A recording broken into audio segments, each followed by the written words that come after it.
মোহাম্মদ হাসান, মোহাম্মদ রিয়াদ মিয়া, জামাল হোসেন, আরো যারা আছেন আমরা পর্যায়ক্রমে আপনাদেরকে পরিচয় করে দেবো। আপনারা জানেন অনেক বড় একটি অনুষ্ঠান। আপনারা আমাদের যুগ্ম সাধারণ সম্পাদক আইয়ুব আলী, আমাদের শফিকুর রহমান, লিটন খান, হুমায়ুন চৌধুরী, সারোয়ার হোসেন,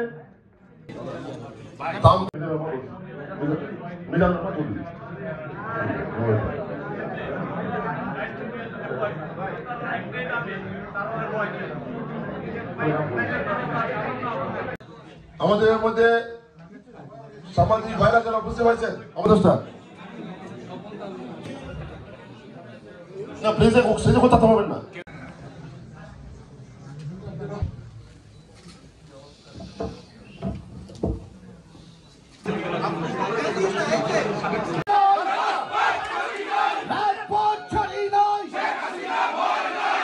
বঙ্গবন্ধু তনিয়া আমাদের প্রবাসীদের শেষ ঠিকানা, শেষ ভরসা মাননীয় প্রধানমন্ত্রী জননেত্রী শেখ হাসিনা এবং আপনাদের সামনে মূল্যবান বক্তব্য রাখবেন।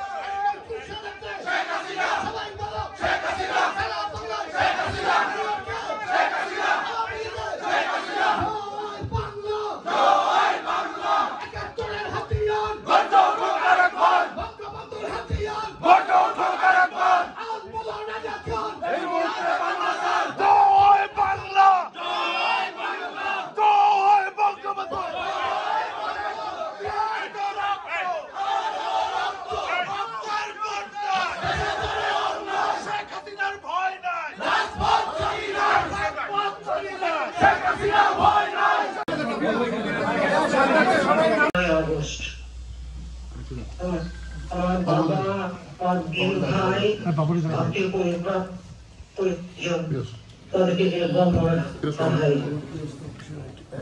যে প্রেম দাদিব্য ভগবন্তের জীবনকে স্ফুটিং সেই 1948 সাল থেকে যে সংগ্রাম শুরু করেছিলেন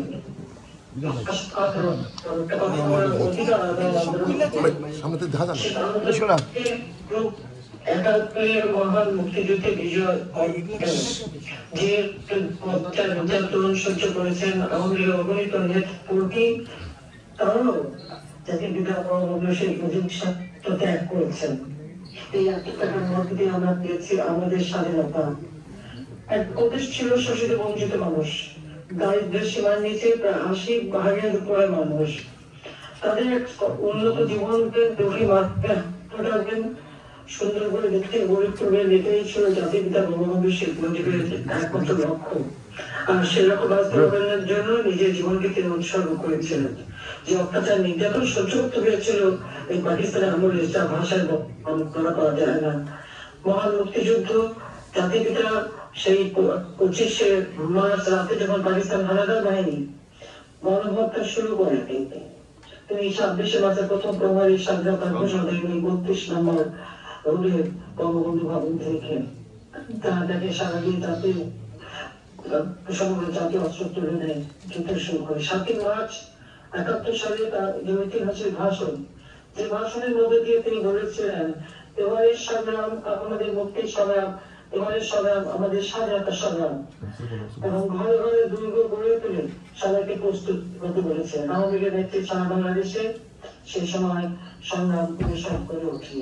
আর সেই সংগ্রাম পরিষদের নেতৃত্বে তিনি এদেশের মানুষ অস্ত্র তুলে নিয়ে যুদ্ধ করে বিজয় অর্জন করেন। বিজয়ের পর স্বাধীনতা ঘোষণা দেওয়ার সাথে সাথে জাতির পিতা বঙ্গবন্ধু শেখ মুজিব থেকে গ্রেপ্তার করা হয়। এরপর আমার মা, আমার ছোট ভাই জামাল, রেহানা, ছোট বোন রেহানা, রাসেল, আমি সহ সকলকে গ্রেপ্তার করি।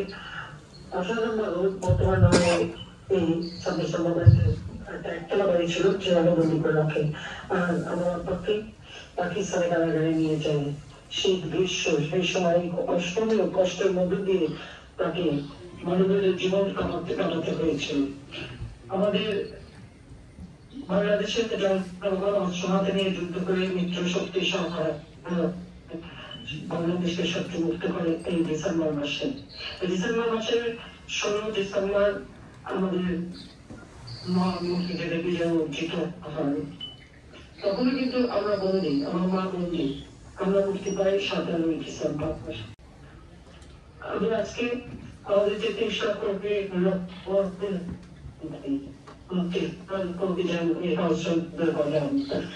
জীবনের মা ত্যাগ করে পরিবার পরিজন ছেড়ে দিয়ে সেই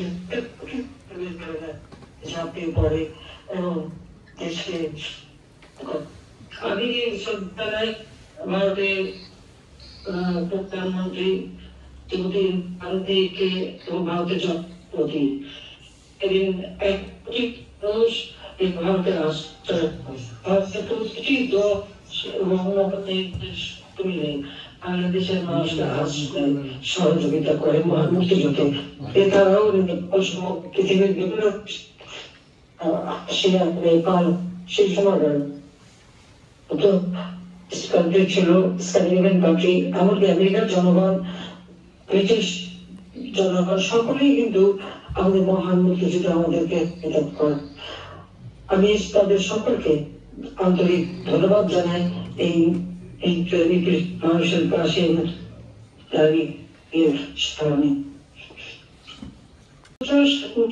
ছিলেন জাতির পিতা বঙ্গবন্ধু শেখ মুজিব। একটা প্রদেশকে রাষ্ট্রনীত করে যুদ্ধবিধ্বস্ত দেশ তিনি গড়ে তুলেছিলেন। কয়েকজন মাসে নিরাপত্তা নিশ্চিত করেছিলেন, শিক্ষা সব দিক থেকে, এবং 9 মাসের মধ্যে 10 মাসের মধ্যে একটি সংবিধান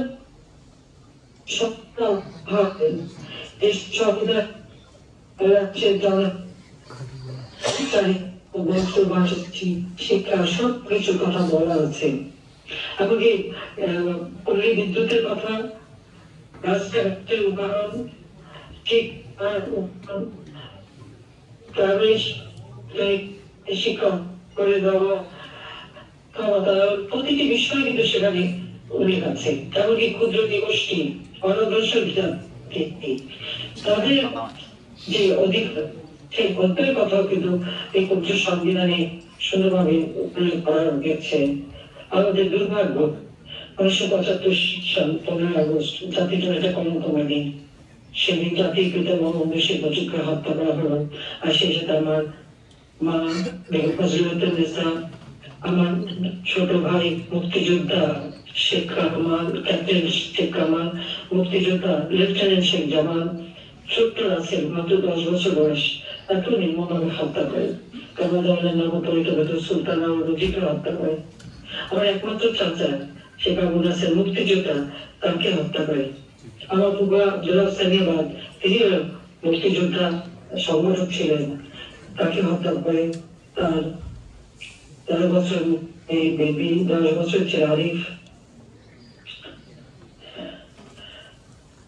4 বছর নাতি সুকান্ত, আবুল হাসান আব্দুল্লাহ ছেলে, তাদের আতুষপুত্র মুক্তিযোদ্ধা সাংবাদিক, মুক্তিযোদ্ধা শহীদ সানিবাদ তাদেরকে হত্যা করেন। মুক্তিযোদ্ধা শেখ ফজলুল হক মনি, আমার খুব ছেলে, তাকে হত্যা করে তার অন্তঃসত্ত্বা স্ত্রী আরজুমনি, সেও আমার সুযোগভূমি, তাকেও নির্মমভাবে হত্যা করে।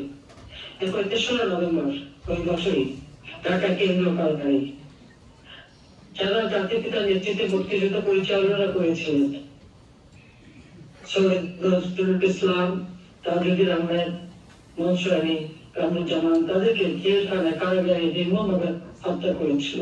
বাংলাদেশের ইতিহাসকে বিকৃত করা হয় শুধুমাত্র হত্যা কুষড়যন্ত্রের মধ্যে যে ক্ষমতা দখলের পালা, জনগণের গণতান্ত্রিক অধিকার কেড়ে নেওয়া হয়, সংবিধান বন্ধ করে দেওয়া হয় এবং মাশাআল্লাহ জারি করে মানুষের সকল মৌলিক অধিকার কেড়ে নেওয়া হয়েছিল। আওয়ামী লীগের সকল নেতা কর্মীকে গ্রেপ্তার করা হয়, বন্দী করা হয়। দীর্ঘ 4 বছর তারা কারাগারে বন্দী, এই অবস্থায় তারা ছিল। আমরা 2 বোন তখন বিদেশে ছিলাম, বেঁচে গিয়েছিলাম। 81 সালে তখন রাজনীতি করার সুযোগ আসলো। আওয়ামী লীগ কনফারেন্সে আমাকে সভাপতি নির্বাচিত করা হয়। আমি আমার 2 ছোট ছেলে মেয়ে, 10 বছরের জোয়ান, 8 বছরের শিশু কন্যা সাইমা অশোকপুত্রকে রেখে রেহানার কাছে নিয়ে আমি চলে আসি বাংলার মানুষের কাছে। এসেছিলাম একটা প্রত্যয় নিয়ে, যে জাতির জন্য আমার বাবা জীবন দিয়ে গেছেন, সেই জাতির ভাগ্য পরিবর্তন করব। বাংলাদেশ স্বাধীন বাংলাদেশ, যে বাংলাদেশ মুক্তিযুদ্ধ চলাকালীন সময় ওই আমেরিকার তখনকার পররাষ্ট্রমন্ত্রী কিসিঞ্জার বলেছিল যে বাংলাদেশ স্বাধীন কি হবে, বটমলেস বাস্কেট হবে। আমার একটা চ্যালেঞ্জ ছিল যে বাংলাদেশ বটমলেস বাস্কেট হবে না, বাংলাদেশ উন্নত দেশ হবে। এবং সেই চ্যালেঞ্জ দিয়েই দীর্ঘ সংগ্রাম করি। অনেক ঘাত প্রতিঘাত চড়াই উঠে আমাকে পার হতে হয়, বারবার প্রতিবন্ধকতা সৃষ্টি করা হয়। এই সব কিছু অতিক্রম করে শুধুমাত্র বাংলাদেশের মানুষ তাদের সমর্থন নিয়ে, তাদের স্নেহ ভালোবাসা নিয়ে আমি 96 সালে প্রথমে সরকার গঠন করি। 2001 বাংলাদেশের মানুষের একটা সংযোগ ছিল, মানুষ গণতান্ত্রিক অধিকার ভোগ করেছে, অর্থনৈতিক মুক্তির পথ দেখেছে, বাংলাদেশ দ্রুত এগিয়ে যাচ্ছিল। এবং 2001 সালে আমি গ্যাস বিক্রি করে মুসলিমরা দেয়নি বলেই আমি ক্ষমতা আসতে পারিনি, সেটা একটা গভীর চক্রান্ত ছিল। -2 ফর্মুলা ইত্যাদি ইত্যাদি। তারপরে আসলো বাংলাদেশে এমার্জেন্সি, সবাই আমাকে গ্রেপ্তার করা হলো আমার বিরুদ্ধে অগণিত মামলা। এবং বিএনপি 2001 ক্ষমতা আসার পর আওয়ামী লীগের অগণিত নেতা কর্মী প্রায় 21 নেতা আহত করেছে, গর্বের করেছে, হাত কেটেছে, চোখ তুলে নিয়েছে, জামাতা বিএনপি মিলে হাতুড়ি দিয়ে পিঠে পিঠে আমাদের নেতা কর্মীর হাত গুঁড়ো গুঁড়ো করেছে, হত্যা করেছে। বিভীষিকাময় অবস্থা, তার উপর জঙ্গির সৃষ্টি, বাংলা ভাইয়ের সৃষ্টি, প্রকাশ্য জীবনের অস্ত্র হাতে নিয়ে ঘুরে বেড়াচ্ছে জঙ্গিরা, একটা সন্ত্রাসের রাজত্ব কায়েম করে। তাদের বাংলাদেশ বলতে গেলে বিশ্বে বোধ হয় চ্যাম্পিয়ন হয়েছে বিএনপির আমলে। দুর্নীতি, স্বজনপ্রীতি, দখল, লুটপাট, মানি লন্ডারিং, এমন কোন অপকর্ম নাই 2001 থেকে 2006 পর্যন্ত আসবে। এমনকি 1,23,00,000 ভোটার দিয়ে ভোটার লিস্ট তৈরি করে মন মতো একটা নির্বাচনেরও আয়োজন করে। তাদের এই দুঃশাসনের কারণেই বাংলাদেশে এমার্জেন্সি শুরু হয়। কিন্তু সেখানে কিন্তু আগে আমাকেই গ্রেপ্তার করে। আমি বিদেশে ছিলাম, আমাকে দেশে আসতে দেবে না, আমি জোর করে দেশে আসি। আমি কৃতজ্ঞতা জানাই আমার প্রবাসী ভাই বোনদের জন্য। এই আমেরিকা থেকে শুরু করে সারা বিশ্বের অনেক, তখন 100 জন আমার সাথে দেশে ফিরেছিলেন, আমি জোর করে দেশে ফিরেছিলাম শতবাদে উপেক্ষা করে, তখন আপনাদের পাশে পেয়েছিলাম। আসলে বাংলাদেশের প্রতিটি অর্জনের পেছনে প্রবাসীদের অবদান রয়েছে, প্রতিটি সংগ্রামের পেছনে প্রবাসীদের অবদান রয়েছে। জাতির পিতা বঙ্গবন্ধু শেখ মুজিবুর রহমানের বিরুদ্ধে যখন আগরতলা ষড়যন্ত্র মামলা দেওয়া হয়, তখনও কিন্তু প্রবাসীরা পাশে দাঁড়িয়েছিলেন। এটি প্রবাসীদের অবদান আমাদের অর্থনীতি থেকে, রাজনীতি থেকে, গণতন্ত্র অধিকার প্রতিষ্ঠা আন্দোলন সবসময় কিন্তু বিরাট অবদান। এটা আমরা সবসময় কৃতজ্ঞতার সাথে স্বীকার করি এবং সকলকে আমি ধন্যবাদ জানাই। আজকেও যখন বাংলাদেশ একটা দুর্বিষহ অবস্থার মধ্যে পড়েছে, তখনও যখন দেশের ভেতরে কথা বলার অধিকার নাই, তখন এই প্রবাসীরা আপনারাই সোচ্চার হয়েছেন।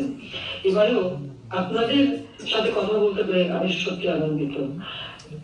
যখন 2007 গ্রেপ্তার করা হলো, এরপর নানা রকমের ঘটনা, যা হোক পরবর্তীতে 2008 তত্ত্বাবধায়ক সরকার বাধ্য হয় নির্বাচন দিতে। আর সেই নির্বাচনে বাংলাদেশ আওয়ামী লীগ এককভাবে 233টা সিট পেয়েছিল। 300 সিটের মধ্যে 233টা সিট বাংলাদেশ আওয়ামী লীগ এককভাবে পায়। আর বিএনপি জামাত 20 দলীয় জোট তারা পেয়েছিল মাত্র 30টা সিট। 2009 আওয়ামী লীগ সরকার গঠন করে। কিন্তু 2018-2024 প্রতিটি নির্বাচনে জনগণ স্বতঃস্ফূর্তভাবে আওয়ামী লীগকে ভোট দেয়। তার কারণ আওয়ামী লীগ ক্ষমতা এসে জনগণের কল্যাণে কাজ করে। আমরা যখন দ্রব্যমূল্য নিয়ন্ত্রণে রেখেছি, প্রত্যেকটা মানুষের মাথা পিছু আয় আমরা বৃদ্ধি করে দিই। দারিদ্র্যের হার যেখানে 41% ছিল, আমরা সেখানে 18.7 ভাগে নামিয়ে আনি।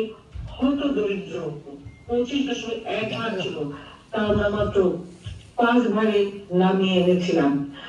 যে মাথা পিছু আয় বিএনপির আমলে ছিল মাত্র $543, সেখানে আওয়ামী লীগের আমলে আমরা 5 গুণ বৃদ্ধি করি $2,793 মার্কিন ডলারে, 2,824 মার্কিন ডলারে উন্নীত করেছিলাম।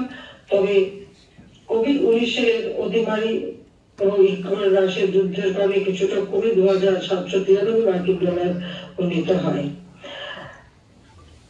আমাদের মূল্যস্ফীতি আমরা নিয়ন্ত্রণে রাখতে সক্ষম হই, +5% যাচ্ছিল। তবে ইউক্রেন রাশিয়ার যুদ্ধ এবং বিশ্বব্যাপী অর্থনৈতিক মন্দার কারণে সেটা কিছুটা বৃদ্ধি পায়, তাও আমরা 8.8% রাখতে সক্ষম হই। আমাদের অর্থনীতিকে আমরা অত্যন্ত মজবুত করি, শক্তিশালী করি, যেখানে বাজেটের আকার বিএনপির আমলে অর্থাৎ 2006 সালে ছিল মাত্র 61 কোটি টাকা, আমরা তা বৃদ্ধি করি এবং এই 24-এ এসে আমাদের বাজেট দিয়েছিলাম আমরা 7,93 কোটি টাকার বাজেট আমরা দিয়ে দিই। এত বিশাল বাজেট অতীতে কেউ কখনো দিতে পারেনি। আমরা প্রায় 12 গুণের বেশি বাজেট বৃদ্ধি করিনি। আমাদের জিডিপির আকার যা ছিল মাত্র 4,15,072 কোটি টাকা, আমরা ছিল বিএনপির আমলে। 2023 সালে তা বৃদ্ধি পায় 50.1 লক্ষ কোটি টাকায়, অর্থাৎ 4 লক্ষ থেকে প্রায় 50 লক্ষ কোটি টাকা, অর্থাৎ 12 গুণ আমরা বৃদ্ধি করি। এইভাবে পৃথিবীতে বাংলাদেশ তখন জিডিপি বিবেচনায় বাংলাদেশ 35তম অর্থনৈতিক দেশে উন্নীত হয়, অর্থাৎ 29 ধাপে উন্নীত করি।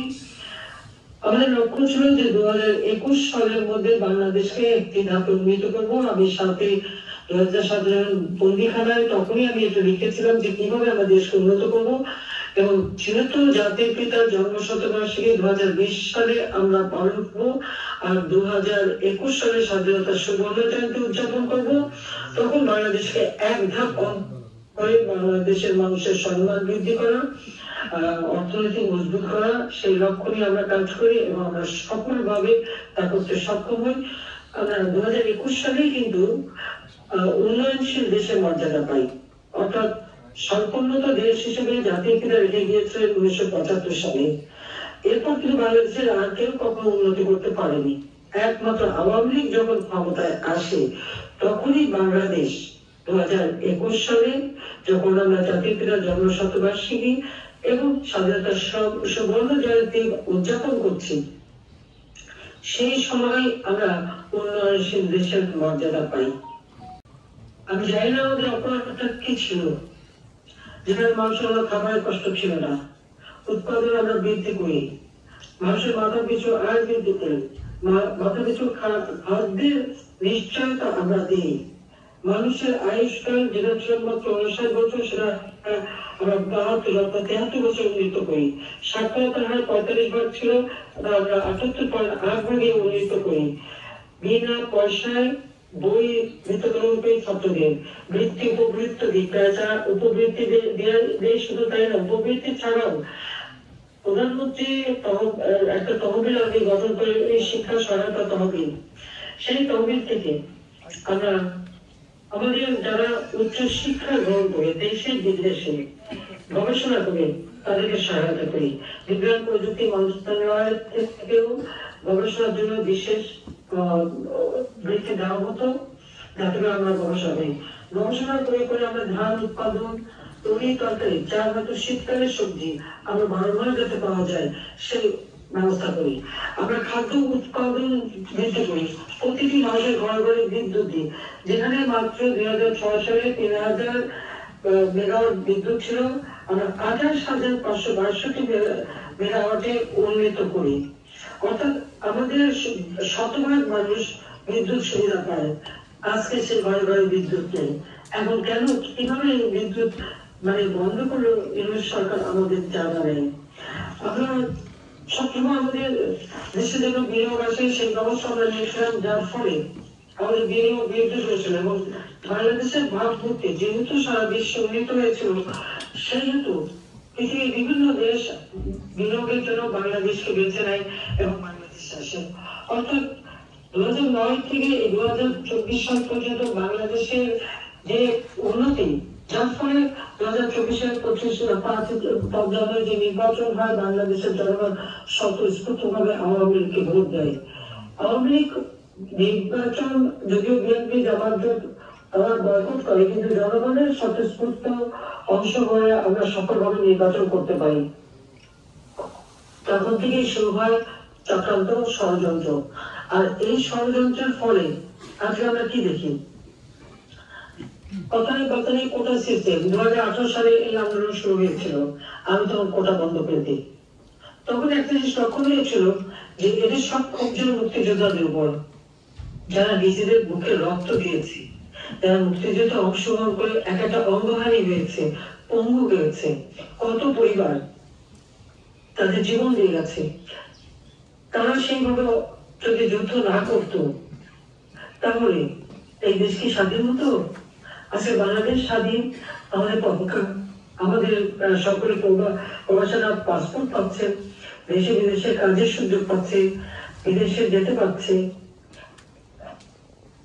আজকে এই মুক্তিযোদ্ধাদের অবদানেই এটা সম্ভব, কিন্তু তাদের উপরে যত ক্ষোভ, যত রাগ, এটা একটা অদ্ভুত পরিস্থিতি আমরা দেখি। আমাদের যারা তরুণ সমাজ, যুব সমাজ, যাদের বয়স এখন হয়তো 15 বছর বা 18 বছর বা 20 বছর, আমি তাদেরকে বলবো, তার ঊর্ধ্বে আমি তাদেরকে একটা কথা বলতে চাই। 2009 সালের আগ পর্যন্ত বাংলাদেশের কি অবস্থা ছিল? 96 সালের আগে কেউ কম্পিউটার ব্যবহার করতো? কারণ আমাদের মোবাইল ফোন ছিল না, সব এনালগ ছিল। পদ্ধতিতে সমস্ত টেলিফোন রিজার্ভ করি, মোবাইল ফোন সকলের হাতে যাতে পৌঁছায়, আমরা বেসরকারি খাতে উন্মুক্ত করে দিই। কর্মসংস্থানের জন্য আমরা বিভিন্ন শিল্প কলকারখানা নির্মাণের সাথে সাথে ব্যাগ, বিমান, টেলিভিশন, এমনকি আজকে যে হেলিকপ্টার সার্ভিস থেকে শুরু করে বিমান সার্ভিস, সবকিছু বেসরকারি খাতে উন্মুক্ত করে দিয়েছিলাম একটা লক্ষ্য নিয়ে, মানুষদের কর্মসংস্থান হয়। সমগ্র বাংলাদেশে ডিজিটাল সেন্টার করে দিয়েছি, সেখানে একজন মেয়ে একজন ছেলে তারা যেন উদ্যোক্তা হয়, অর্থাৎ তাদের কর্মসংস্থান আমি বসে freelancer training, learning and earning, এই ট্রেনিং দিয়ে ছেলে মেয়েদেরকে আমরা দিই যে কাজের ফাটাফাটি দেশে বসে অনলাইনে তারা যেন আয় উপার্জন করতে পারে, সেই ব্যবস্থাটা আওয়ামী লীগ সরকার করে দিয়েছে। শুধু তাই না, শিক্ষা প্রতিষ্ঠানগুলিতে যাতে ডিজিটাল পদ্ধতিতে শিক্ষা গ্রহণ দেওয়া হয়, সেটাও তো আওয়ামী লীগের করে দেওয়া হয়। স্কুলে কম্পিউটার ল্যাব আমরা তৈরি করে দিই। আমরা ট্রেনিং এর জন্য কম্পিউটার ট্রেনিং এবং সেই সাথে বিভিন্ন আমরা সেন্টার তৈরি করে দিই সারা গ্রাম জেলায় উপজেলায় পর্যন্ত, যাতে করে আমাদের ছেলেমেয়েরা কম্পিউটার ট্রেনিং নিতে পারে। যেমন কম্পিউটার ট্রেনিং এর ব্যবস্থা, সেই সাথে সাথে সারা বাংলাদেশে আমরা ব্রডব্যান্ড এবং ওয়াইফাই কানেকশন নিশ্চিত করি। বঙ্গবন্ধু স্যাটেলাইট 1 উৎক্ষেপণ করি, যে স্যাটেলাইটের মাধ্যমে আজকে আমাদের টেলিভিশন থেকে শুরু করে একেবারে গভীর সন্ধ্যে পর্যন্ত মানুষ যেন যোগাযোগ করতে পারে, সেই ব্যবস্থাটাও আমরা নিয়েছিলাম। যে মোবাইল ফোনে কানেকশন দিতে পারে, সেটাও আমরা হাতে নিয়ে সেটাও আমরা উৎক্ষেপণ করি। প্রথম একটা স্যাটেলাইট বাংলাদেশে আমরা উৎক্ষেপণ করি, এর আগে তো কেউ কোনো কিছু করেইনি। বোধহয় তাদের কোনো ধারণাও ছিল না যে এভাবে করা যেতে পারে। কারণ আমাদের ইন্টারনেট ব্যবহার, যেখানে বিএনপি আমলে 2006 সালে ছিল 0.23%, সেখানে বাংলাদেশে 2023 সালে 78.55% জনগোষ্ঠী এই ইন্টারনেট ব্যবহারকারী। এমনকি মোবাইল ফোন সিম ব্যবহার আমাদের দেশে 18,86,44,000 সিম ব্যবহার হচ্ছে। ডিজিটাল সেবা আমরা বৃদ্ধি করি, যেখানে বিএনপির আমলে মাত্র ছিল 8টা, সেটাও আবার আমরা যে 93 সালে ডিজিটাল সেন্টার করে দিই বলে এটা সম্ভব হয়েছিল। সেখানে এখন 3,200টা সেবা জনগণ পাচ্ছে। ওয়ান স্টপ সেন্টারের মাধ্যমে মানুষ সেবা পাচ্ছে। ওয়েবসাইটে প্রায় 52,200টা ওয়েবসাইট ব্যবহার হয়, কিন্তু আমাদের সেটা আবাদীকরণ থাকতেও মাত্র 98টা ছিল। এবং আমরা শুধু তাই না, আমরা এখন আইসিটি বিভিন্ন অর্থাৎ ডিজিটাল ডিভাইস বাংলাদেশে উৎপাদন করি এবং আমরা কিন্তু রপ্তানি করি। আমরা ফ্রিল্যান্সার সংখ্যা প্রায় 7 লক্ষের কাছাকাছি। সারা বিশ্বে বাংলাদেশ দ্বিতীয় স্থান অধিকার করে আছে। এইভাবে আমরা দেশকে আধুনিক জ্ঞান প্রযুক্তি সম্পন্ন জাতি হিসেবে গড়ে তুলি। আমাদের যারা যুব সমাজ তাদের এই শুনে কথাই জানাতে চাই যে হয়তো তারা আমরা যখন সরকার গঠন করি 2009 সালে, হয়তো কারো তখন জন্ম হয়েছে বা কেউ 4-5 বছরের পর, কেউ 10 বছরের, আজকে তাদের বয়স কারো 15, কারো 18, কারো 20। এই যুব সমাজ বা 30 তারা একটু পিছন ফিরে তাকাক, একটু দেখুন 2007 সালে কোথায় ছিল তারা, 2008-এ কোথায় ছিল বাংলাদেশ, আর 2024 সাল পর্যন্ত এসে বাংলাদেশ আজকে ডিজিটাল বাংলাদেশ হিসেবে আমরা উন্নত করি। সবচেয়ে দুর্ভাগ্য লাগে এটাই যে ডিজিটাল বাংলাদেশ গড়ে তুললাম আমরা, আর সেই ডিজিটাল বাংলাদেশ ব্যবহার করে আমাদের সরকারের বিরুদ্ধে একটা গভীর চক্রান্ত করা হলো।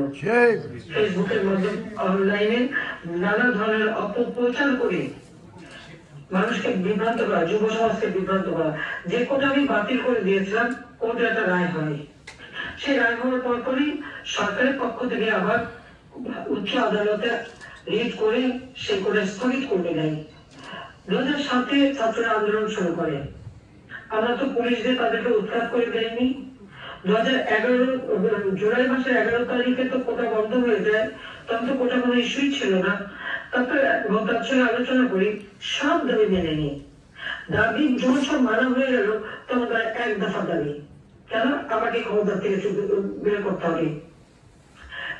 আজকে যখন আমরা দেখি যে এই ছাত্ররা সে সময় যে আন্দোলনের নামে যেভাবে পুলিশ হত্যা করেছে, শিক্ষকদের অপমান করেছে, সংখ্যালঘুদেরকে হত্যা করেছে, প্রত্যেকটা প্রতিষ্ঠান, metro rail, expressway, Bangladesh television ভবন, সেতু ভবন, সড়ক ভবন, এমনকি আমাদের জলবায়ু প্রদেশ বিষয়ক যে ডিজিটাল পদ্ধতি সহ যে ভবন সহ প্রত্যেকটা জায়গায় তারা অগ্নিসংযোগ করে, আগুন দিয়ে পুড়িয়ে দেওয়া শুরু করে। মানুষের ঘর বাড়ি সবকিছু, আওয়ামী লীগের নেতা কর্মীদের হত্যা করা, মসজিদ, মাজার, দরগা শরীফ, গির্জা, প্যাগোডা, এমন কোন জায়গা নাই যে যেখানে তারা ভাঙচুর না করে এবং সেখানে অগ্নিসংযোগ করা হয়েছে। এমনকি সেই সিলেটের সারাপাড় মাজার পর্যন্ত তারা হামলা করে। কিন্তু কেন এগুলি করা হলো? আর অবনীত নেতা কর্মীর উপরে মিথ্যা মামলা, তাদের জন্য সব দাবি মানা হয়ে গেল। তারপর তাদের দাবি এক দফা। এবং আজকে যদি আবু সাইদের হত্যাকাণ্ডটা যেটা নিয়ে ভিডিও করে সমস্ত মানুষকে সেন্টিমেন্টে আঘাত দিয়েছিল এবং আমার বিরুদ্ধে, আওয়ামী লীগের বিরুদ্ধে একটা সেন্টিমেন্ট তৈরি করেছিল, সেটা যদি আপনি একটু গভীরভাবে বিবেচনা করেন, দেখেন, অ্যানালাইসিস করেন, দেখা গেল একটা ছেলে হাত তুলে বলছে আমাকে গুলি করো, গুলি করা হলো। কিন্তু তাকে যে গুলি করা হলো, তারপর তাকে যে টেনে নিয়ে গেল তার সাথীরা, 2:30-এর দিকে গুলি হলো, তাকে তো হাসপাতালে নেয় নাই।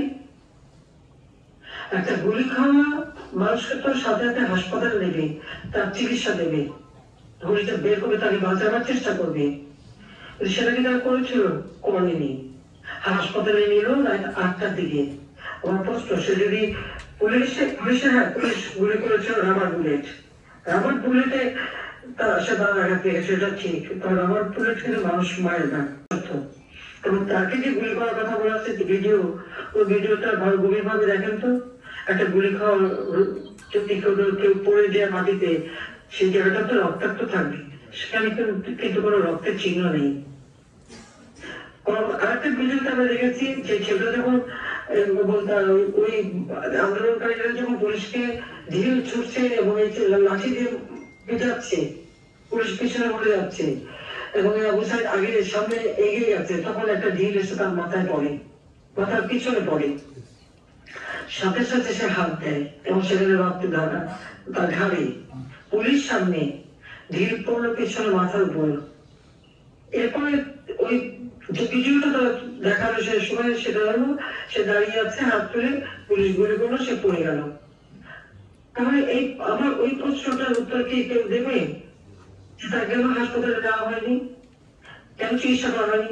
পোস্টমর্টমের রিপোর্ট যখন আসলো, তখন ডাক্তারকে ধরে আবার তার ওই মুখে স্বীকার করালো, পরপর সেই পোস্টমর্টম চেঞ্জ করা হলো এবং স্বীকার করানো হলো যে তার বুলেট বিদ্ধ। পুলিশ কিন্তু তখন কোনো মেটাল বুলেট ব্যবহার করেনি, তাদের রূপগামী নিষেধ করেছে আপনাদেরকে কোনো বুলেট ব্যবহার। পুলিশও ব্যবহার করেনি, ভিডিও ব্যবহার করেনি। আমি বলেছিলাম যে ঠিক আছে স্যার, আন্দোলন করতে দাও। ওরা তো রোদে পড়ে বৃষ্টিতে বেরিয়ে যেখানে আসেনি, আমরা তো রোদে পড়ে বৃষ্টিতে বেরিয়ে দিনের পর দিন মিছিল করে, মিটিং করে, তারপরে আমরা আন্দোলন করে দেশ স্বাধীন করেছি, গণতন্ত্র ফিরিয়ে এনেছি। আমার তো কখনোই নিয়োগ ছিল না যে তাদেরকে হত্যা করা বা, কিন্তু কি দেখা, বরং হত্যার শিকার হলো পুলিশ, হত্যার শিকার হলো আওয়ামী নেতা কর্মী, হত্যা এবং অপমানের শিকার হলো শিক্ষক থেকে শুরু করে এমনকি মানে সংসদ সদস্য, মন্ত্রী, তাদের বাড়ি, সংসদ সদস্যদের যে এমপি হোস্টেল, তারা ভেঙে সেগুলি এই ছাত্র নাম দাঁড়িয়ে যে লুটপাট করলো। এবং প্রত্যেকটা কি তারা সার্চ করার নামে সব লুটপাট করা। সংসদ ভবন, সেই সংসদ ভবনে তারা হামলা করলো। একটা রাষ্ট্রের 3টা উইং থাকে, একটা হচ্ছে আইনসভা অর্থাৎ সংসদ, জুডিশিয়ারি এবং নির্বাহী বিভাগ। এই 3টা বিভাগের সমন্বয়ে কিন্তু একটা রাষ্ট্র চলে। আপনারা একটু খেয়াল করে দেখেন, এরা কিন্তু এই 3টা প্রতিষ্ঠানের উপরই হামলা করলো। সরকারের উপর হামলা, অর্থাৎ আমাকে তারা খুন করবে সেই পরিকল্পনা করলো। এবং কিভাবে খুন করবে সে কথাও আজকে বেরিয়েছে, যে কি পদ্ধতিতে খুন করতে পারে সে পরিকল্পনাও তাদের ছিল। আমাকে আমার ছোট বোনকে হত্যা করবে।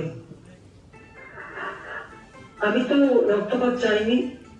আজকে যে কয়জন মানুষ মারা গেছে আপনারা খেয়াল করে দেখেন, মিছিলের ভিতরে তারা গুলি খেয়েছে। আজকে মুগ্ধ কার যে গুলি বা আবু সাইদের গুলি বা যারাই গুলি খেয়েছে, খুবই ক্লোজ রেঞ্জের থেকে তাদের গুলি। কোন হলো তার পাশে সাথী কেউ একজন এবং ওখানে ছিল, বোরকা পরা ছিল, ছেলে মেয়ে জানি না বা মেয়েদের জানি কিনা, এইগুলি কিন্তু ওই মিছিলের ভিতরেই গুলি। কারণ পুলিশ তো সাউন্ড গ্রেনেড এবং রাবার বুলেট ব্যবহার করেছে। তাহলে এই যে গুলি খেয়ে এতজন পর যখন এই 6 জনের মৃত্যু সংবাদ পেলাম, আমি কিন্তু সাথে সাথে হাইকোর্টের জজ দিয়ে জুডিশিয়াল ইনকোয়ারি কমিটি করে দিলাম। আজকে যদি আমার মুখে মারা যেত, তা আমি তো জুডিশিয়াল ইনকোয়ারি কমিটি করতাম না। আমার করার উদ্দেশ্যই ছিল, কারণ আমি যখন দেখলাম যে এইভাবে যে খুব কাছে থেকে গুলি করে মারা হচ্ছে, এটা খুব সন্দেহজনক। সেই জন্য আমি এই জুডিশিয়াল কমিটি করে দিলাম। এর মধ্যে আরো পুলিশকে যেভাবে মেরেছে, প্রায় 256টা পুলিশের স্টেশনে আগুন দিয়েছে, প্রত্যেকটা পুলিশের স্টেশনে, এবং ঢাকা শহরে কতগুলি পুলিশের স্টেশনে আগুন দিয়েছে, প্রতিটি পুলিশ স্টেশনে পুলিশকে আগুন দিয়ে পুড়িয়ে মেরেছে, অস্ত্র লুটপাট করেছে। এই অস্ত্র কোথায় গেল? তার কাছে গেল। আর এই যে বুলেট ইনজুরি, একজন বর্তমান ইউনিট সরকারের যে একজন উপদেষ্টা, তিনি নিজেই বললেন ওই বুলেট দেখে, যেটা 7.62 বুলেট, এটা একটা অন্য ধরনের রাইফেল, যে রাইফেল আমাদের পুলিশ, বিডিআর বা আর্মি কেউ ব্যবহার করে না। এবং তিনি বললেন এটাকে গভীরভাবে তদন্ত করতে হবে। যে উনি তদন্ত করার কথা বললেন, কিন্তু তাকে সাথে সাথে সেই পদ থেকে সরিয়ে দিল। কেন সরিয়ে দিল? তাহলে এই যে হত্যাকাণ্ডগুলি ঘটেছিল, এই হত্যাকাণ্ড তো আমরা ঘটাইনি। আমি তো চাইনি যে লাশের পর লাশ পড়ুক। আমি যদি সেটা চাইতাম, তাহলে তো আমি ঠিকই ক্ষমতা ধরে রাখতে পারতাম। যখন এই একটা পথে এরকম মানুষের জীবন যাচ্ছে, তখন আমি সিদ্ধান্ত নিলাম যে আমার দরকার নেই, আমি চলে যাবো। কিন্তু এরপরে আপনারা দেখেন, প্রায় আগস্ট মাসের 6 তারিখের কর্মসূচি তারা 5 তারিখে নিয়ে আসলো এবং গণভবন তারা হামলা করবে। হ্যাঁ, গণভবনে যথেষ্ট নিরাপত্তার ব্যবস্থা ছিল, কিন্তু সেখানে যদি ফায়ার ওপেন করা হয় অনেক মানুষ মারা যাবে, আমি এটা চাইনি। আর যেভাবে তারা তৈরি হয়ে আসছিল অস্ত্র শস্ত্র হাতে নিয়ে প্রকাশ্যে, যেখানে একটি রাষ্ট্র চলমান, সরকার চলমান, সেখানে এইভাবে প্রকাশ অস্ত্র নিয়ে তাদের আগমন, এটা কোন ধরনের সভ্যতা, কোন ধরনের আন্দোলন? এটা তো সরাসরি হত্যাকাণ্ড ঘটাবার চেষ্টা। যেমন 15ই আগস্ট জাতির পিতাকে হত্যা করেছে, ঠিক তেমনি ভাবে আরেকটা হত্যাকাণ্ড তারা ঘটাতে চায়। আমাদের নিরাপত্তা ছিল, তারা আসলে তাদেরই মুখের দিকে তাকিয়ে এবং তাদের সে বছর 25-30 মিনিটের ব্যাপার, আমি সেখান থেকে সরে যাই, সরে যেতে বাধ্য হই। তারা আমি বলে যাই যে তোমরা গুলি করো না, যা খুশি হোক। আজকে আমার মধ্যে আমি নাকি গণহত্যা করেছি। আসলে গণহত্যা করেছে তো ডক্টর ইউনূস তার মেটিকুলাসলি ডিজাইন মাস্টার মাইন্ড দ্বারা প্ল্যান করে সে করেছে। এই গণহত্যার বিচার ওই তার সমন্বয়কারীরা এবং ইউনূস তার মাস্টার মাইন্ড, তাদেরই ঘটানো। তারাই লাশের পর লাশ ফেলেছে। এমনকি ওই আমাদের জিয়াউর রহমানের ছেলে যেটা লন্ডনে বসে আছে, তার একরামা, সেও কিন্তু বলেছে লাশের উপর লাশ ফেলে তাহলে সরকার পড়ে যাবে। এটা তো তাদের কথা। আর আমরা তো চাইনি লাশের উপর লাশ পড়ুক, অথচ আমাদের বিরুদ্ধে মামলা, আমি, রেহানা, জয়, পুতুলকেও বাদ নেই। কি মানবতা বিরোধী কাজ করেছে তারা? তারা কোথায়? তারা সবাই তো বিদেশে। পুতুল সার্ভা WHO-তে সে একটা রিজনাল ডাইরেক্টর হিসেবে নির্বাচন করে 10টা ভোটের মধ্যে 8টা ভোট পেয়ে, 8টা দেশের ভোট পেয়ে সে তার দায়িত্ব পালন করছে ওয়ার্ল্ড হেলথ অর্গানাইজেশনে। বাকি UNDP-তে কনসালটেন্সি করে, সেও থাকে বিদেশে, কারণ তার IOM জাতীয় একটা প্রতিষ্ঠানে চাকরি করে। জয় আমেরিকায়, সে আমাদের ডিজিটাল বাংলাদেশ করে দিয়েছে, কিন্তু সে তার নিজে কনসালটেন্সি করে, তার নিজে বিজনেস করে চলে। এই তো দেশ নাই, রেহানা থাকে লন্ডনে। তাহলে এরা কি কোন দোষটা করলো? অগণিত আওয়ামী লীগের নেতা কর্মী, তাদের কি অপরাধ? এমন কেউ নেই যার প্রতি মামলা না দিয়েছে। প্রত্যেকটা মন্ত্রীর বাড়ি, এমপির বাড়ি, এমপি হোস্টেল লুটপাট করেছে, সমস্ত জিনিস নিয়ে গেছে। সবচেয়ে দুঃখজনক হলো জাতির পিতার প্রতি অবমাননা করা।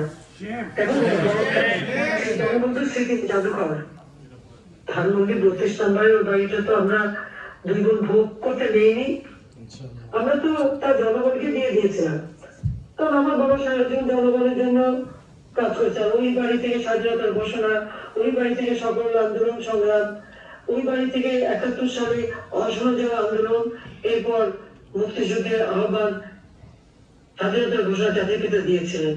কাজে সেই বাড়িতেই আমার বাবা মা ভাইকে হত্যা করা হয়েছে, এখন রক্তের দাগ।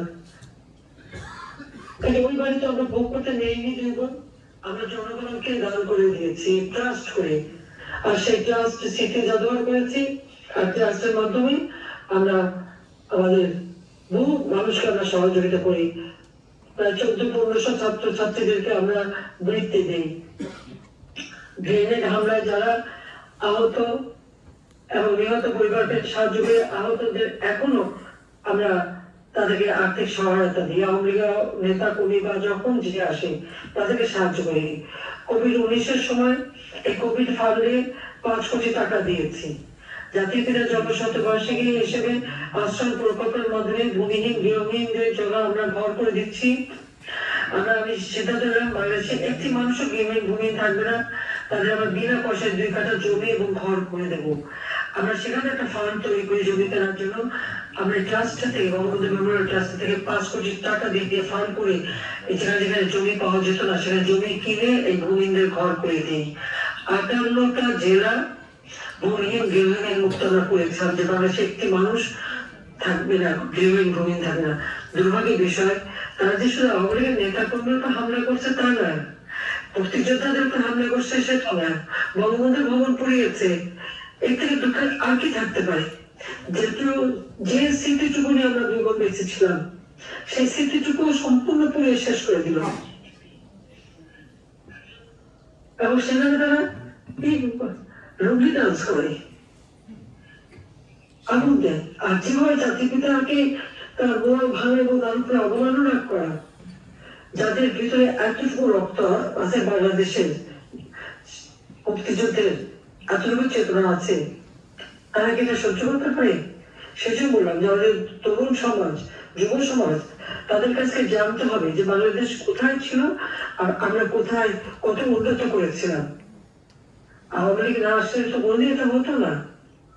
আজকে যে সবকিছু ধ্বংস করা হলো সেটা কেন করা হলো?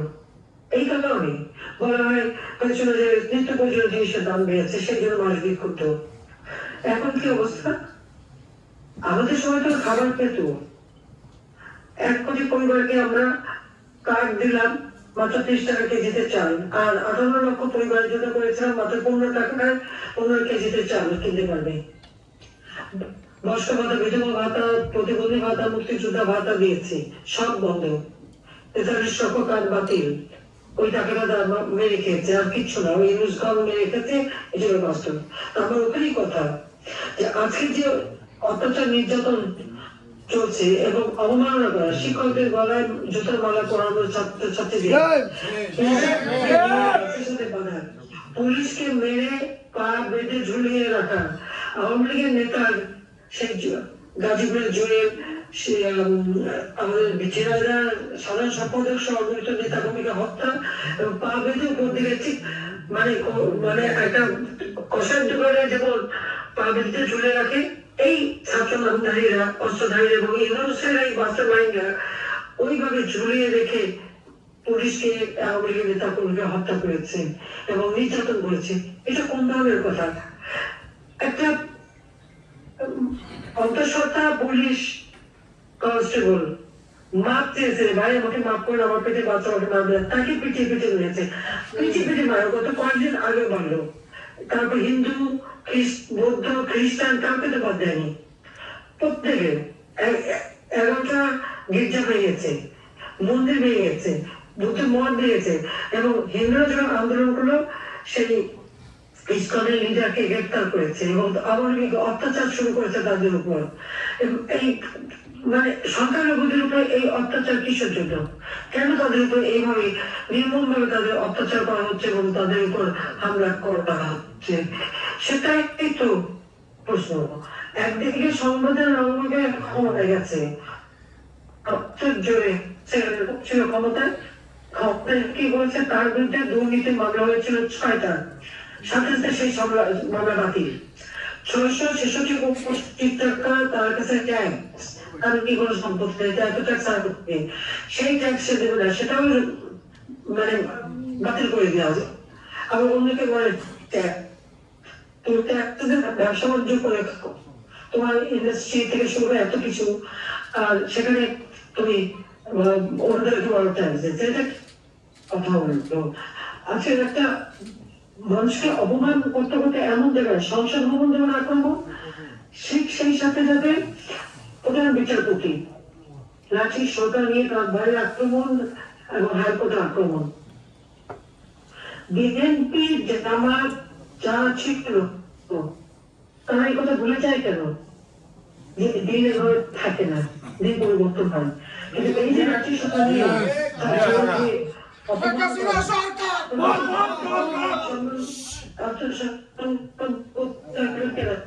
সে করেছে, তাদেরকে ফিরে দেওয়া হয়েছে এবং সব জায়গায় দলীয়করণ, সব জায়গায় বিএনপি আর জামাতের বসানো। কাজে ন্যায় বিচার পাবার যে অধিকারটা মানুষের, সেই ন্যায় বিচার পাবার অধিকারও নেই। সংসদ ছেড়ে ন্যায় বিচার পাওয়ার অধিকার নেই। আর এক্সিকিউটিভ অথরিটি হেড হিসেবে আমি তো পদত্যাগ করার সময় পাইনি, এমন ভাবে আক্রমণ করা হলো, কাজে আমিও সঙ্গে আসতে বাধ্য হলাম। এবং আজকে যে নির্বাচন কমিশন প্রথম আইন করে আমরা নির্বাচন কমিশন গঠন করলাম, সেটা পছন্দ হলো না। হাবিবুল আউয়াল সাহেব তো কোনো রাজনৈতিক দল করতেন না, কিন্তু এখন থেকে বসেছে সে কে, সে কোন দলের সেটা তো সবাই জানা আছে। অর্থাৎ সেখানে এখন দলীয়করণ হলো। মানবাধিকার কমিশন, সেই কমিশনের বাতিল। পাবলিক সার্ভিস কমিশন, তাদের সবাইকে অপমান করে তাড়ানো হলো। প্রত্যেকটা প্রতিষ্ঠানে যারা দায়িত্বরত ছিল তাদেরকে অপমান করা। সচিবরা, তারা তো চাকরি করে, যে সরকার থাকে সরকারের হুকুম মানে, তাদেরকে অপরাধ, তাদের হাতে হ্যান্ডকাপ দেওয়া। আওয়ামী লীগ নেতা ৮০ বছর বয়স, সাবেক মন্ত্রী, এমপি, তাদের হাতে হ্যান্ডকাপ দেওয়া। এবং শুধু তাই নেই, এটাকে যখন কোর্টে নেয় তখন তাদের মানে, এমনকি আসাদ যেমন হাসপাতালে চিকিৎসা করতে গেছে, ওই হাসপাতালে যেতে চিকিৎসা হতো, ওই আন্দোলনকারী তারা তার উপর হামলা করে। হামলা করে কেন? আমি যারা হামলাকারী তারা জিজ্ঞেস করি, তোমাদের গুলিটা কে পেয়েছে? ওই মাস্টার অংশ হিসেবেই তাদেরকে গুলি করা হয়েছে। এটা উপলব্ধি করতে হবে। আর কালো একদিন নিশ্চয়ই ঘুরে বেড়াবে, একদিন নিশ্চয়ই এই সমস্ত কিছু জনগণের সামনে আসবে। আজকে চাকরি বাকরি সব নিয়ম বন্ধ, কোন নিয়ম ছাড়াই ৮০,০০০ লোকে চাকরিতে ঢুকিয়েছে। আর ওদিকে আসিফ ২৬ লক্ষ ইন্ডিয়ানকে চাকরি দিয়েছে। এখন ক্ষমতা আছে ২৬ লক্ষকে চাকরি থেকে বের মানুষকে বিভ্রান্ত কেন করলো সে? আয়নার ঘর কোথায় আয়না ঘর? এখন তো আয়না ঘর, কারণ গোটা বাংলাদেশে আয়না ঘর হয়ে গেছে। পর্যন্ত আমাদের নেতা কর্মীরা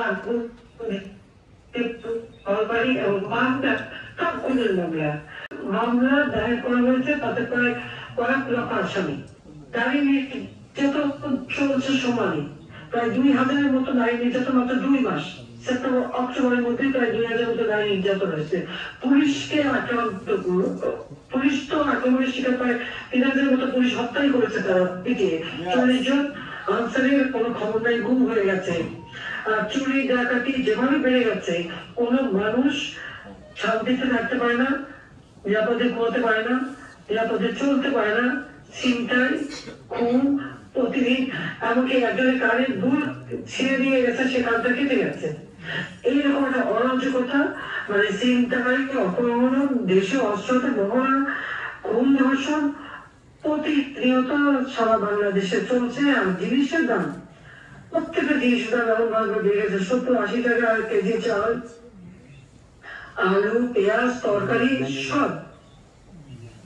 এমনকি আমাদের গ্রামে যেখানে সব জিনিস সস্তা ছিল, সেখানে একেবারে রিমোট এলাকা, সেখান থেকে আমাকে আমাদের স্থানীয় লোক ফোনে বললো, মা ১৪০ টাকা ঢেঁড়স। আমরা আপনার তো ওই এলাকায় বলি, হ্যাঁ এরকমই দাম, আমি আধা কেজি কিনছি, বেশি কিনতে পারিনি। এইরকম ভাবে প্রত্যেকটা জিনিসের দাম আজকে বেড়ে সাধারণ মানুষের ক্ষমতার বাইরে চলে গেছে, মাথা পিছু আয়তো বেড়ে কমে গেছে। ইন্ডাস্ট্রিগুলি জ্বালিয়ে দেওয়া হয়েছে, হোটেল জ্বালিয়ে দেওয়া হয়েছে। আওয়ামী লীগের নেতাদের যত প্রতিষ্ঠান সেগুলি যেমন আগুন দেওয়া, আজকে ৫০ ভাগ গার্মেন্টস এক্সপোর্ট আমেরিকায় বাতিল হয়ে গেছে। তারা কি রাষ্ট্র চালাচ্ছে, কি দেশ চালাচ্ছে, কি অবস্থার সৃষ্টি করছে? তারা প্রাণী পায় আমাদের কিভাবে ফাঁসি দেবে, আমার বিরুদ্ধে কিভাবে মামলা করবে। এবং সব থেকে দুর্ভাগ্যের বিষয় যে ২১শে আগস্ট গ্রেনেড হামলা, সবার মনে আছে সেদিন পার্লামেন্টে খালেদা জিয়া বললো, ওরা তোমার কে মারবে?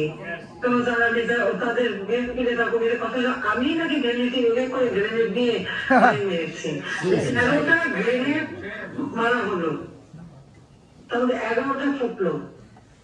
আমার হাতে ১৩টা গ্রেনেডের ব্যাগ থাকলে কত ব্যাগটা হতো? আর হাতে কিলো ব্যাগ ছিল। এই যে এরকম মিথ্যা অপপ্রচার চালানো সেই সময়, তারা যে পরিকল্পিত ভাবে আমাকে হত্যার জন্য গ্রেনেড হামলা করেছিল। একটা গ্রেনেড ট্রাকের উপর পড়লে আমাদের সকল নেতা মারা যেত। অন দ্য স্পট ২৪ জন মারা গেল। আইবি রহমান আমাদের নেত্রী, তাকে সিএমএইচে যেমন চিকিৎসা দানে ছেলে মেয়েগুলি দেখতে গেছে, দেখতে দেয় না, এমন একটা অবস্থা। 24 তারিখে সে মারা গেল, তারপরে পরবর্তীতে আরো প্রায় 20-25 জন মারা গেছে। এই মৃত্যুর দায় তো তাদের নিতে হবে। তত্ত্বাবধায়ক সরকার, আমরা মামলা করতে গেলাম, মতিঝিল থানায় গিয়েছিল, জলিল সাহেব মোহাম্মদ আব্দুল চৌধুরী, তারা মামলা নেবে না, কোনো মধ্যে একটা জিডি করে চলে আসা হয়, তাও তারা গ্রহণ করতে চায়নি। এরপরে 2008 সালে যখন তত্ত্বাবধায়ক সরকার আসলো, তখন এটা তদন্ত শুরু করলো। আমি তখন কারাগারে বন্দি, আবার জবানবন্দি নিল, তারাই মামলাটা শুরু করেছিল 2008 সাল থেকে, এবং সেই মামলায় সাজা হলো, সবাই খালাস, সবাই খালাস। প্রায় 23-40 জন মানুষ মারা গেল ওই অনলাইন স্পোর্ট, 24 জন, আর এরপর আরো মানুষ পাওয়া গেছে, আইবি রহমান সহ সবাই খালাস পেয়ে গেল। সত্যিকার যারা খুন করে তারা খালাস পায়, যারা হত্যাকাণ্ড চায় নাই, নিজে পদ বদলে ছেড়ে দিলাম, তাদের বিরুদ্ধে হত্যার মামলা, আমার বিরুদ্ধে 229টা মামলা, সব লেগে আমি হত্যা করেছি। এবং এইভাবে আওয়ামী লীগের সব নেতা প্রত্যেকের বিরুদ্ধে হত্যা মামলা, আওয়ামী লীগ ছাত্রলীগ কেউ বাদ যায়নি, সরকারের উপরে। আজকে ইউনিভার্সিটি গুলি অস্ত্রের কারখানা। ওই কয়েকদিন আগে দেখলাম এক ছেলে রাজশাহী ইউনিভার্সিটি, সে বক্তৃতা দিচ্ছে যে তাদের ওখানে শেরবাংলা হবে এত অস্ত্র আছে যে সে নাকি ওই রাজশাহী সব প্রশাসনকে ঠেকাতে পারবে। সমন্বয়কারী একজন আপনাদের বলছে যে যদি পুলিশ হত্যা না করতো আর মেট্রোরে আগুন না দিত, তাহলে নাকি তাদের বিপ্লব সার্থক হতো না। অপরাধ কারা করছে তার তো নিজেরা মুখেই বেরিয়ে যাচ্ছে, নিজেরাই স্বীকার করছে। আজকে যখন কেউ আন্দোলন করতে যায়, যেভাবে পুলিশদের পেটানো হয়, আর্মিদের মারা হয়, গ্রামীণ শ্রমিকদের মারা হলো, ওই ইসকনের যারা তাদের উপর যে হামলা করা হলো, এবং প্রকাশ্যে তাদেরকে একজন আইনজীবী কেন দাঁড়ানো কোর্টে, সে আইনজীবীকে পিটিয়ে হত্যা করলো। সাইফুল নামে আইনজীবী, সেই ইসকনের ওই নেতার জন্য দাঁড়িয়েছিল, জামিন চেয়েছিল, কেন সে অপরাধ তাকে মারা হলো। এরা কোন অপরাধী না, এদের প্রতি কোনো আইনের শাসন নেই, সব দোষ হলো আওয়ামী লীগের। কেন?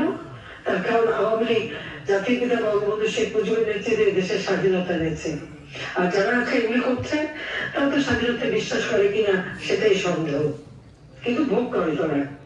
আজকে সাহেব ক্ষমতায় গেছেন কোন দেশে? স্বাধীন বাংলাদেশে। আর তিনি মদত নিয়েছেন কারণ ওই যুদ্ধ অপরাধীর বিচার করলাম, জাতির পিতা বঙ্গবন্ধু শেখ মুজিবুর হত্যাকারীদের বিচার করলাম, এটাই কি আমাদের অপরাধ? এটা তো জাতির পিতা শুরু করেছিল, সারা বিশ্বব্যাপী যুদ্ধ অপরাধীদের বিচার হয়।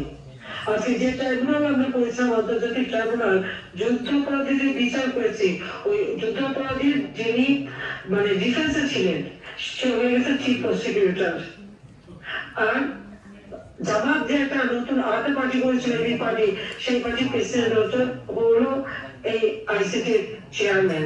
সেখানে ন্যায় বিচার করতে হবে, এটা তো বাস্তব কথা। আজকে খুনিরা ছাড়া পাবে, আর যারা অপরাধ করে তাদেরকে সাজা দেবে, এটাই চলছে বাংলাদেশে। এই চরম অরাজকতার হাত থেকে অবশ্যই মানুষকে মুক্তি দিতে হবে। আমি ধন্যবাদ জানাচ্ছি যে এই একটা ক্ষমতা লোভী, তার তো অর্থের সীমা নেই, গরিবকে ক্ষুদ্র ঋণের নামে শোষণ করে শত শত কোটি টাকা, এবং আমি দিয়েছিলাম তাকে ওই গ্রামীণ ফোনের ব্যবসা।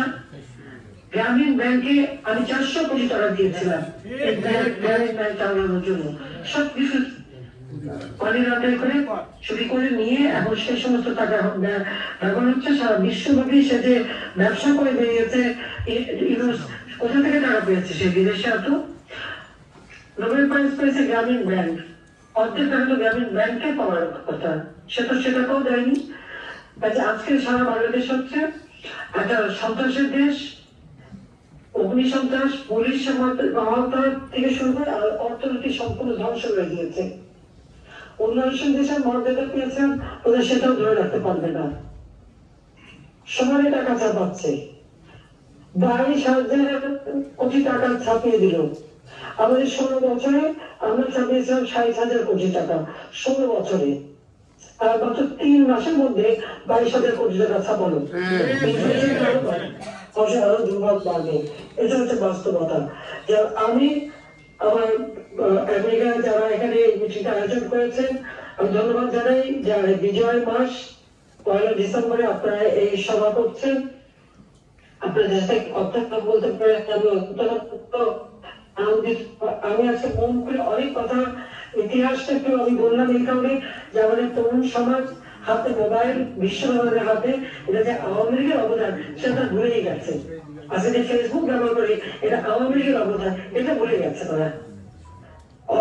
আওয়ামী লীগের গাড়ি যে পালেই যেন এখন সবাই খুশি। তো এই তরুণ সমাজকে স্বাধীনতার চেতনা উদ্বুদ্ধ করতে হবে, বাংলাদেশের ইতিহাস জানতে হবে, বাংলাদেশের উন্নয়নের গতিটা কি ছিল। গত 3 টার্মে আওয়ামী লীগ যে দেশটাকে উন্নত করেছিল, মানুষের জীবনে শান্তি ছিল, নিরাপত্তা ছিল, নিরাপদে চলতে পারতো, পেট ভরে দুবেলা খেতে পারতো, কোনো মানুষের খাবার কষ্ট ছিল না, কোনো জায়গায় কোনো দুর্ভিক্ষ হয়নি আমাদের সময়। আমরা মানুষের মৌলিক চাহিদাগুলি এক একে সব পূরণ করেছিলাম। বিশেষ করে তরুণ সমাজের জন্য রিজার্ভ বাংলাদেশে শুধু করিনি, বাংলাদেশে আধুনিক প্রযুক্তি জ্ঞান সম্পন্ন জনগোষ্ঠী যাতে গড়ে ওঠে, আমরা সেই পদক্ষেপ নিয়েছি। আমরা কম্পিউটার ট্রেনিং এবং ইনকিউবেশন সেন্টার করে দিয়েছিলাম ট্রেনিং পাওয়া। সেই ট্রেনিং পেয়ে সেগুলো এখন আমাদের বিরুদ্ধে ব্যবহার হচ্ছে। এটা হচ্ছে দুর্ভাগ্য। অনেক সময় আপনাদের সাথে বক্তব্য রাখলাম।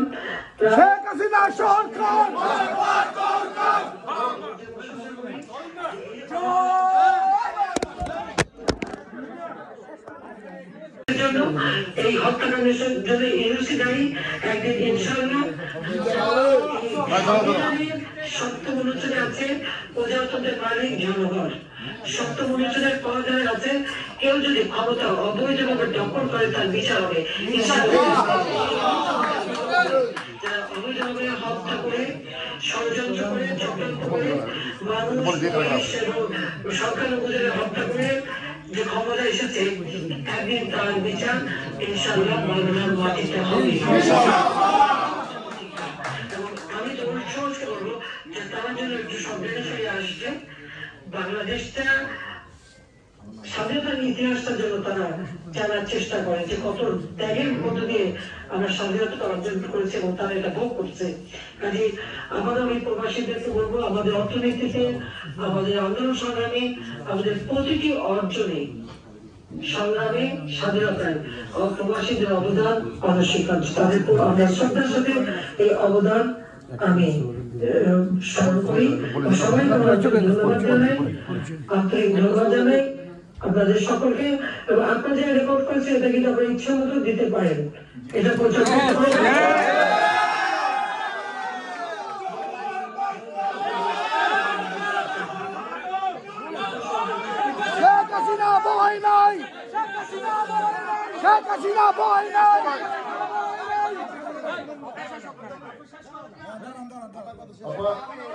এখানে ডাক্তার